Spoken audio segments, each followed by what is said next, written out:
নমস্কার বন্ধুরা, সবাই কেমন আছেন? নিয়ে এসেছি নতুন একটা রেসিপি নিয়ে। ইডলি বানাবো। তার জন্য আগের দিন রাতে চাল ভিজিয়ে রেখেছি, প্রায় 3 ঘন্টা আগে, সন্ধ্যা 6টার দিকে ভিজিয়েছিলাম।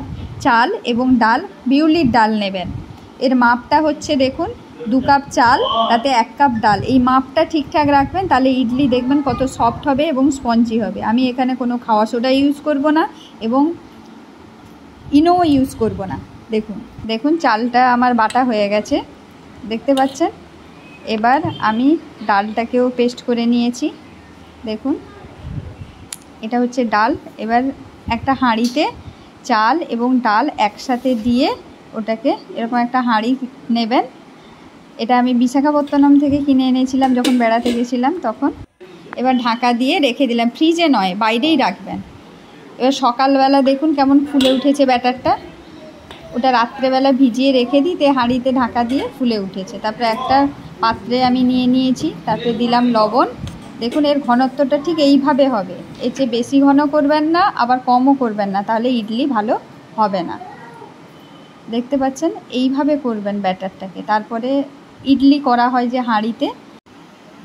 এবার এই হাঁড়িতে যে খাপ থাকে, ওই খাপে সাদা তেল ভালো করে লাগিয়ে নেবেন। লাগিয়ে নিলে তাহলে ইডলিটা আপনি যখন তুলবেন তখন আপনার সুবিধে হবে ইডলিটা তুলতে, না হলে চিটিয়ে বসে থাকবে। প্রত্যেকটাতে এইভাবে ব্রাশ করে নেবেন, সাদা তেল দিয়ে ভালো করে ব্রাশ করে নেবেন।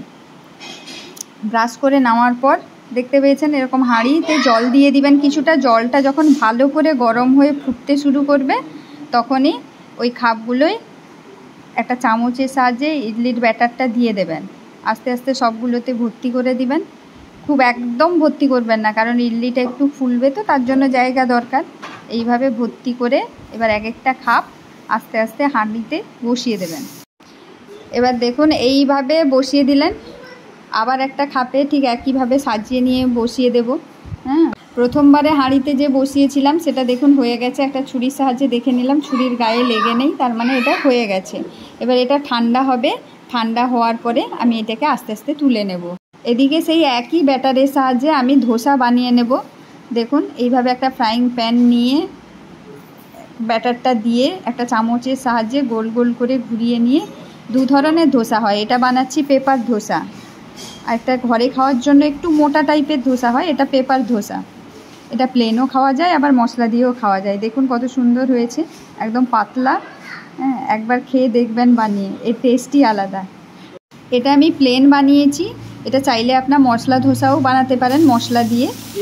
আবার একটা বানিয়ে নেব ধোসা, ঠিক একইভাবে ব্যাটার দিয়ে এটা চারদিক ভালো করে সুন্দর করে ঘুরিয়ে নেবেন, একদম পাতলা করে একটা চামচের সাহায্যে।